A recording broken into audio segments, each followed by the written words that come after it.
Good afternoon, Mr. Steve. Thank you so much for your time and present here for giving interview. We recently interested in your training programs on communication skill at Preah Sihamoniraja Buddhist University. In your point of view, can you tell me about some key of communication challenges that people around the world commonly face?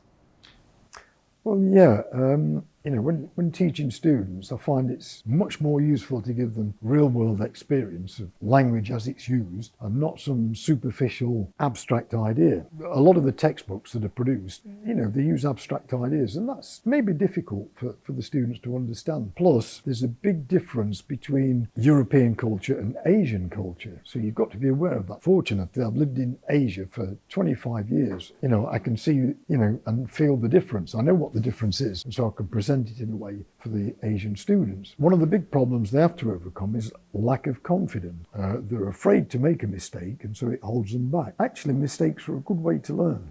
It's a good learning tool. That's the big difference between European students and Asians. European students are not afraid to make mistakes. I make mistakes when I'm in Asia, but I can laugh about it and learn from that experience and move on, as long as it's not too serious. But that's the whole point of doing it in classroom.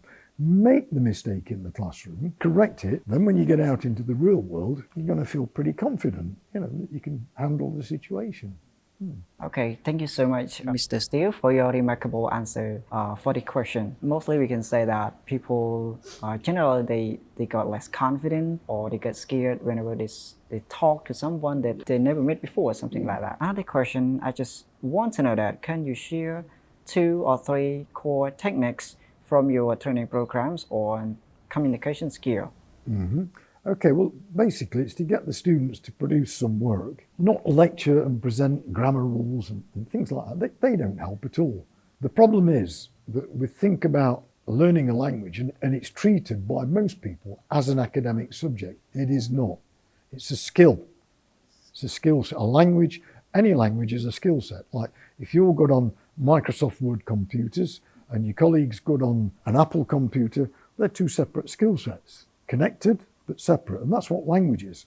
Somebody's good at Microsoft, somebody's good at Apple. But if you're good on Microsoft and they give you an Apple computer, all of a sudden you become dysfunctional. Not because you're stupid or you can't do it or you don't know computer skills. It's a different program. And that's just what language is. It's a program. Yeah, language is a program and you need to learn the basics. You will make mistakes, as we all do. The big thing for students is if they make a mistake when they're using a computer, nobody sees that and there's no loss of face. And that's a big issue for Asian students sometimes, losing face. They don't want to be seen to lose face. So when they come to class, leave that attitude outside.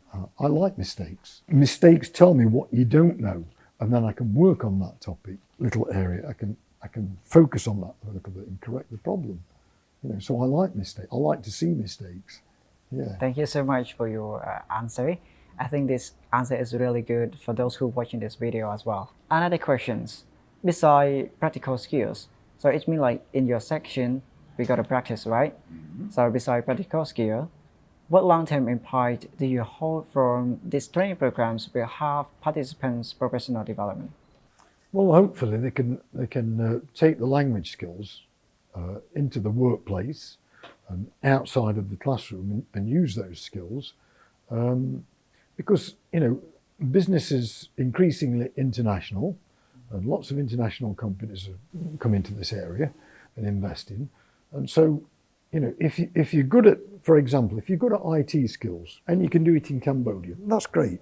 That's a good student, a good IT. But if they can then communicate that in English as well, so then they can work, they can be the middleman between the workplace and the foreign ownership of the company. So then they can communicate, or outside workers that are coming in from Europe. So then, they can communicate those technical problems to other people and be like the interlocutor between the company and the workers, the staff. And this is really where we're at. This is where they need to be.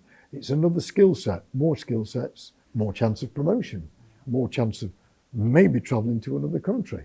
If you can only speak Cambodian, if you can only do your job in Cambodian, you're locked into that country. You're locked into Cambodia. There's no chance of working outside. If you can do it in English, well, then you've got more opportunities. I used to teach at a company, CP Foods in Thailand, and they've got branches all over Asia. And so my students there were very keen to learn English because they had opportunities to branch out into Singapore, Malaysia, Cambodia, Vietnam. It opens a lot more doors, opportunity for them.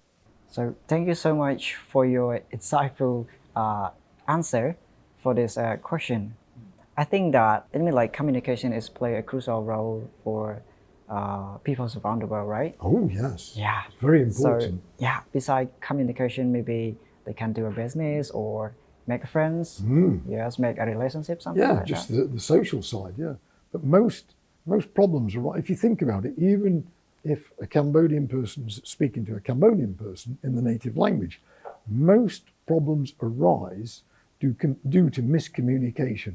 You can walk into a restaurant and order, I don't know, scrambled eggs, say, and an omelette arrives. The waitress didn't understand, or you get the wrong type of rice. And is that the speaker or the listener that's wrong? Maybe it's both, but maybe when you ordered, you weren't clear about what you wanted. You've got to self-reflect. I do that all the time as a teacher, because if I've got a classroom of 12 students and I give an explanation, and there's one student there and he's looking at me confused, and I'm thinking, why doesn't he understand me? Well, that's because the explanation I gave to these 4 students didn't get through to him, because maybe he's operating on a different learning system, because there are about 12 different learning systems going on mentally. I've got to be aware of that. So not all students learn the same way. So miscommunication is a major problem for human beings. I'm thinking something and I think you're thinking it, but maybe you're not. I better make sure, Okay, thank you so much, Professor Steve, for this remarkable answer for this question. You're welcome. Yeah, and another question is related to Sustainable Development Goals.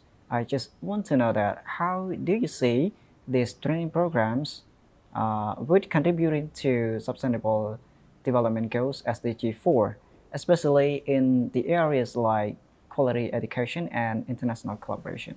Oh, well, very important, of course. Like you said, it's international. That's the key word. And English, for whatever reason, has become the lingua franca of the world. As you say, the key word there is international. And English, for whatever reason, has become the lingua franca of the world. Very important.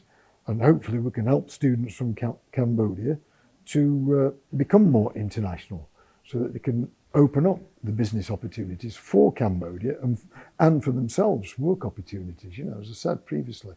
I think it's very important that we understand each other. I come from the UK originally, so my thinking is driven by Judeo-Christian philosophy, which is very different to the Buddhist philosophy in Cambodia and parts of Asia, So you've got to be aware of that. There's a different way of doing things. And sometimes you've got to admit that your own way is not always the best way. That's an eye-opener. That's something you realise when you travel. We all suffer from tunnel vision. You've got to break that down and receptive to new ideas and new ways of doing things. People can come up with new ideas from anything.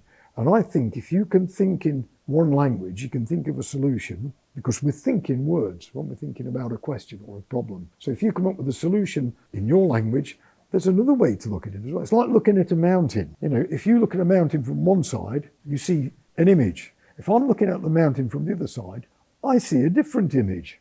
It's still the same mountain. Yeah, so, and so problems can be solved by different ways of thinking. I think that's very important. That's why we brainstorm, isn't it? We get 6 people sitting around a table and we've got a problem and we discuss it, because 6 inputs are better than 1. Always. There might be another way of looking at the problem we're missing. We just don't see it that way, but somebody else does. Wow, and that's imperative to solving problems in today's world, I think. Yeah, so thank you so much, professors, on this point that related to SDG, or Sustainable Development Goals, or we can call SDG 4, quality education. I got last but not least question for you. based on your experience in Thailand and Cambodia, do you see any major similarities or differences in communication style? Not really, no. I think it's very similar, which doesn't surprise me. But I think from what I've had, I don't know if my students here have been specially selected, because in Thailand I was working in universities and I got the general input of students from many faculties. But the students I get here seem very eager to learn English. They're very, very receptive to the classes and eager to learn. They're more hungry to learn, let's say that. That's a good thing, in my opinion. I like students that are eager to learn. If a student wants to learn, it's easy to teach. That's the essence. Before, in Thailand, I would get students that had to learn English because it was part of the course. And sometimes they were a reluctant student. And they're the difficult one. It's difficult to teach a student that doesn't want to learn, So I mean like No motivation. He has no motivation because it is I can say like What I see in Cambodia is the students are very motivated, but maybe you're selecting the students because of that. I don't know, I don't know how you select the students, So, but as long as they're motivated, then they can learn, Yeah. So motivation is, you can say like play an essential role Of course, yeah. for people Yeah. to learn something new, something like that, even a language or another skills, something like that. So thank you so much, Professor Steve, You're for your welcome. times Okay. and your presence here for giving interview. Thank you so much for your insightful answers to all those questions. You're welcome. And I hope everybody who watching this video learning something new. So Yes, we hope thank you so. once again, Professor. And Thank you. hope everybody have a good day. Thank you. Okay, thank you very sir. much. Thank you so very Okay, much. bye.